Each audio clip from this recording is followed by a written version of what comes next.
President Trump అక్రమ వలసదారులకు కంటి మీద కునుకు లేకుండా చేస్తున్నాడు. ఎప్పుడు ఏ నిర్ణయం తీసుకుంటాడో తెలియక ఇల్లీగల్ ఇమిగ్రెంట్స్ బెంబేలెత్తిపోతున్నారు. రెండోసారి అధికారం చేపట్టి నాటి నుంచి ట్రంప్ అక్రమ వలసల మీద పడ్డాడు.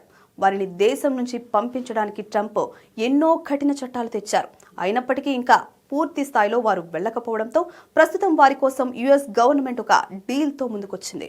వారు స్వచ్ఛందంగా స్వదేశానికి తిరిగి వెళ్లిపోయే వారికి క్రిస్మస్ సందర్భంగా భారీ ఆఫర్ ప్రకటించింది.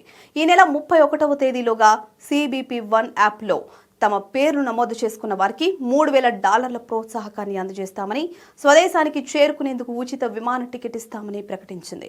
అంతేకాక అనుమతించిన సమయం కంటే ఎక్కువ రోజులు అమెరికాలో నివసించినందుకు విధించిన జరిమానాలు, ఫైన్లను రద్దు చేస్తామని కూడా ప్రకటించింది. స్వచ్ఛందంగా దేశం విడిచి వెళ్తున్న ఇల్లీగల్ ఇమిగ్రెంట్స్ కు ఇప్పటి వరకు $1,000 నగదు ప్రోత్సాహకం మాత్రమే ఇచ్చారు.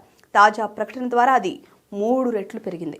ఎలాంటి డాక్యుమెంట్స్, పర్మిట్స్ లేకుండా దేశంలో నివసిస్తున్న వారు ఎలాంటి బలవంతం లేకుండా స్వచ్ఛందంగా స్వదేశానికి వెళ్ళాలి అనుకుంటే ఆ ప్రక్రియ వేగవంతంగా, ఉచితంగా, తేలికగా జరుగుతుందని ప్రభుత్వం తెలిపింది. అక్రమ వలసదారులు యాప్ను డౌన్లోడ్ చేసుకుని తమ సమాచారాన్ని అందజేస్తే సరిపోతుందని, వారికి నగదు ప్రోత్సాహకాన్ని, విమాన టికెట్ను అందజేస్తామని చెప్పింది.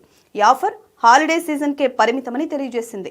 స్వచ్ఛందంగా దేశాన్ని వదిలి వెళ్లేందుకు ఇష్టపడక అక్రమంగా తిష్ట వేసుకుని కూర్చునే వారిని అరెస్ట్ చేస్తామని, బలవంతంగా స్వదేశానికి తిప్పి పంపుతామని, తిరిగి అమెరికాలో ప్రవేశించకుండా శాశ్వతంగా నిషేధిస్తామని డిపార్ట్మెంట్ ఆఫ్ హోమ్ల్యాండ్ సెక్యూరిటీ హెచ్చరించింది. 2025 జనవరి నుంచి ఇప్పటి వరకు దాదాపు 19 లక్షల మంది స్వచ్ఛందంగా అమెరికాను వదిలి వెళ్లినట్లు నివేదికలు తెలుపుతున్నాయి.